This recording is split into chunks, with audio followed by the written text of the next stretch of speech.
ത്രിയേക ദൈവത്തിന് സ്തുതി. വിശുദ്ധ ലൂക്കോസ് എഴുതിയ സുവിശേഷം 2-ാം അധ്യായം 40 മുതൽ 52 വരെയുള്ള വാക്യങ്ങളിൽ നിന്ന് ധ്യാനിക്കുകയാണ്. യേശു കർത്താവിൻ്റെ പഠന വഴിയിലെ ഒരു അതിപ്രധാന ഇടത്തെയും രംഗത്തെയും അതിമനോഹരമായി അവതരിപ്പിച്ചിരിക്കുന്ന വേദഭാഗമാണ് ഇത്. അവന് 12 വയസ്സായപ്പോൾ അവർ പതിവ് പോലെ പെരുന്നാളിന് പോയി. പെരുന്നാൾ കഴിഞ്ഞ് മടങ്ങിപ്പോരുമ്പോൾ ബാലനായ യേശു യെരുശലേമിൽ താമസിച്ചു. അമ്മയപ്പന്മാരോ അറിഞ്ഞില്ല. വാക്യം 42-43. പഠിച്ചതിനും മനസ്സിലാക്കിയതിനും അപ്പുറത്ത് ജീവിതം കൊണ്ടൊരു വിസ്മയം തീർക്കാനൊക്കും എന്ന ഓർമ്മപ്പെടുത്തൽ ഈ വരികളിലുണ്ട്. യേശു പഠിക്കുകയായിരുന്നു. ന്യായപ്രമാണത്തിൽ നിന്നും, സിനഗോഗുകളിൽ നിന്നും, അപ്പൻ്റെ പണിശാലകളിൽ നിന്നും, ആകാശത്തിൽ നിന്നും, പരിസരങ്ങളിൽ നിന്നും, പറവകളിൽ നിന്നും, ചെടികളിൽ നിന്നും ഒക്കെ. ദേവാലയത്തിലെത്തിയ മാതാപിതാക്കളും പ്രിയപ്പെട്ടവരും പെരുന്നാളിൻ്റെ എല്ലാ പതിവുകളും ചിട്ടവട്ടങ്ങളും അനുവർത്തിക്കുകയാണ്. അവയെ പൂർണ്ണമാക്കിയിട്ട് അവർ മടങ്ങുകയുമാണ്. പക്ഷെ പള്ളിയിലെത്തിയ കുട്ടിയുടെ നടപ്പും ഇരിപ്പും വർത്തമാനവുമെല്ലാം എല്ലാവരിൽ നിന്നും വ്യത്യസ്തമാണ്. കുട്ടിക്ക് മടങ്ങുവാൻ ധൃതിയില്ല. അതിവേഗം വീട്ടിലേക്ക് മടങ്ങുന്നതിലല്ല കാര്യം.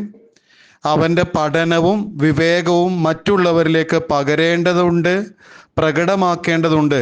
ചുരുക്കത്തിൽ അവ ഉപകാരപ്രദമാകണമെന്നുള്ളതാണ് കാര്യം. അതിനൊരു അവസരമാണ് ദേവാലയ സന്ദർശനം എന്ന് കുട്ടിക്കറിയാം.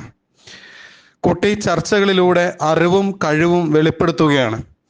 മാതാപിതാക്കൾ കുട്ടി എവിടെയാണെന്ന് അന്വേഷിച്ചു വരികയാണ്.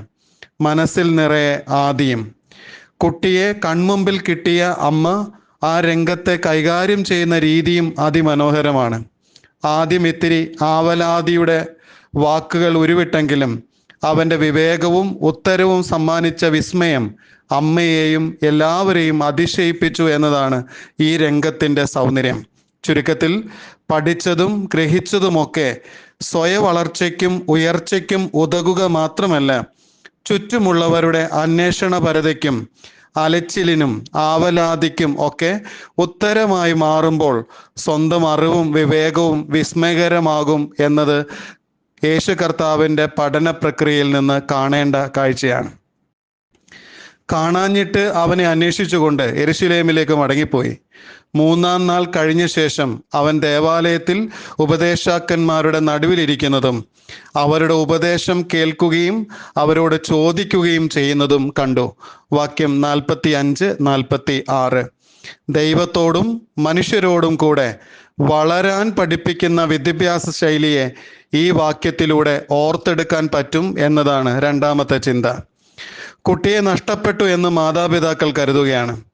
മാതാപിതാക്കളെ നഷ്ടപ്പെട്ടു എന്ന് കുട്ടിയും ചിന്തിക്കുമ്പോഴും അവൻ കേട്ടു വളർന്നതും പഠിച്ചു വളർന്നതുമായ ദേവാലയ വിചാരങ്ങളും ദൈവബോധവും മനുഷ്യ സങ്കല്പങ്ങളും അവന് അപ്പോൾ ഉപകാരമായി മാറുന്നു എന്നത് യേശു കർത്താവിൻ്റെ ഇരിപ്പിലും വാക്കുകളിലും പ്രകടമാണ്. മറ്റൊരു വിധത്തിൽ പറഞ്ഞാൽ, ഭയങ്കരമായ നഷ്ടബോധം ഭരിക്കുമ്പോഴും ഉപദേഷ്ടാക്കന്മാരുടെ നടുവിലും ധൈര്യത്തോടെ ഇരിക്കാൻ 12 വയസ്സുള്ള കുട്ടിക്ക് എളുപ്പത്തിൽ കഴിയുന്നതുമൊക്കെ യേശുവിന് കിട്ടിയ പഠനശാലയുടെ പ്രത്യേകത കൊണ്ടാണ്. ദൈവവും ദൈവാലയവും മാത്രമല്ല, മനുഷ്യരും വേണം. പിന്നെ പരിസരങ്ങളുടെ പ്രത്യേകതകളും അറിഞ്ഞ് ഇടപെടാനും കഴിയണം. ചുരുക്കത്തിൽ വിദ്യാഭ്യാസം കൊണ്ട് കഴിയേണ്ടുന്നതും അതുതന്നെയാണ്. ഒറ്റപ്പെട്ടു പോകുമ്പോഴും നഷ്ടബോധം ഭരിക്കുമ്പോഴും തീരുമാനമെടുക്കാൻ പ്രയാസപ്പെട്ട് നിൽക്കുമ്പോഴും പിടിച്ചു നിൽക്കാൻ നമ്മെ പ്രാപ്തമാക്കുന്ന ദൈവകൃപയിൽ വളരുവാൻ കഴിയണം. മാത്രമല്ല, മനുഷ്യരുടെ ഇടയിൽ ഇരിക്കാനും പഠിക്കണം. നാം ദൈവകൃപയുള്ളവരായി തീരാൻ ദേവാലയവും ദൈവവും മനുഷ്യരും ഒരുപാട് നമ്മെ സഹായിക്കും എന്ന ചിന്തയുടെ വാതായനങ്ങളെ തുറക്കാൻ സഹായിക്കുന്നതാണ് ഈ വേദഭാഗം. അവൻ അവരോട്, എന്നെ തിരഞ്ഞത് എന്തിന്? എൻ്റെ പിതാവിനുള്ളതിൽ ഞാൻ ഇരിക്കേണ്ടുന്നത് എന്ന് നിങ്ങൾ അറിയുന്നില്ലയോ എന്ന് പറഞ്ഞു. വാക്യം 49. മാതാപിതാക്കളിൽ നിന്ന് പഠിച്ച മകൻ പിന്നെ മകനിൽ നിന്നും പഠിക്കുന്ന മാതാപിതാക്കളെയും അവതരിപ്പിച്ച് പഠന പ്രക്രിയയുടെ രീതിയെ ചർച്ചയാക്കുകയാണ് ഈ വാക്യത്തിലൂടെ. ചിലപ്പോൾ അങ്ങനെ സംഭവിക്കാറുണ്ട്. വിദ്യാർത്ഥികളിൽ നിന്നും പഠിക്കുന്ന അധ്യാപകരും മക്കളിൽ നിന്നും പഠിക്കുന്ന മാതാപിതാക്കളും ഒക്കെയുള്ള പരിസരങ്ങളിലാണ് നമ്മൾ ജീവിക്കുന്നത്. മാത്രമല്ല ദൈവത്തെ പറ്റിയും ദേവാലയത്തെ പറ്റിയും ദൈവിക വിഷയങ്ങളെ പറ്റിയും ഒക്കെ പഠിപ്പിച്ചതും പറഞ്ഞു കൊടുത്തതും എല്ലാം മാതാപിതാക്കളാണ്. അവരാണ് കുട്ടിയെ ദേവാലയത്തിൽ കൊണ്ടുവന്നതും. അങ്ങനെ പലതും പറയാനും അവകാശപ്പെടാനും ആ അമ്മയപ്പന്മാർക്കുണ്ടെങ്കിലും മകൻ പറഞ്ഞതിൻ്റെ ആശയം അത്ര പൂർണ്ണമായി ഗ്രഹിക്കാൻ കഴിഞ്ഞില്ലെങ്കിലും ഈ കാര്യങ്ങളെല്ലാം ഹൃദയത്തിൽ സംഗ്രഹിച്ച് നസ്രയത്തിലെ വീട്ടിൽ താമസം പുനരാരംഭിക്കുന്നതിൻ്റെ ഭംഗി അപാരമാണ്. വേണമെങ്കിൽ രംഗം വേറൊരു ലെവലിലേക്ക് കൊണ്ടുപോകാമായിരുന്നു. അമ്മയപ്പന്മാരെ ഗൗനിക്കാത്ത, വേദന മനസ്സിലാക്കാത്ത, വരും വരായിക ഓർക്കാത്ത, എന്തിനധികം ഒട്ടും അനുസരണമില്ലാത്ത കുട്ടിയായി യേശുവിനെ നാട്ടുകാരുടെ മുമ്പിൽ വച്ച് പള്ളിക്കുള്ളിൽ നിന്ന് വിളിച്ചു പറയാമായിരുന്നു. എന്നിട്ട് അവന് നേരെ ആക്രോശിക്കാമായിരുന്നു. പക്ഷേ അവൻ ഇരുന്നത് പള്ളിയിലാണല്ലോ എന്ന് കരുതി അമ്മ ശാന്തമാകുകയാണ്.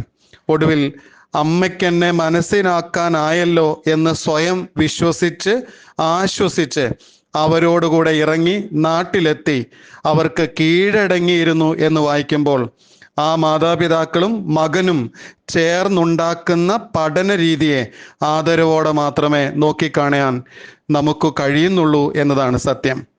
മാതാപിതാക്കൾ പരിശീലിപ്പിക്കുന്ന പതിവുകളും ശൈലികളും ദൈവവിചാരങ്ങളും മനുഷ്യബോധങ്ങളും ഒക്കെ സുന്ദരമായി കോർത്തിണക്കിയാൽ കിട്ടുന്ന ആകെ തുകയാകണം ജീവിതം. ജീവിതത്തിൻ്റെ ഭംഗി കൂട്ടാൻ ദൈവകൃപയുടെയും മനുഷ്യരുടെ കൃപയുടെയും വ്യാപാര ഇടങ്ങളായി വിദ്യാഭ്യാസം മാറട്ടെ എന്ന് പ്രാർത്ഥിക്കുകയാണ്. ആമേൻ.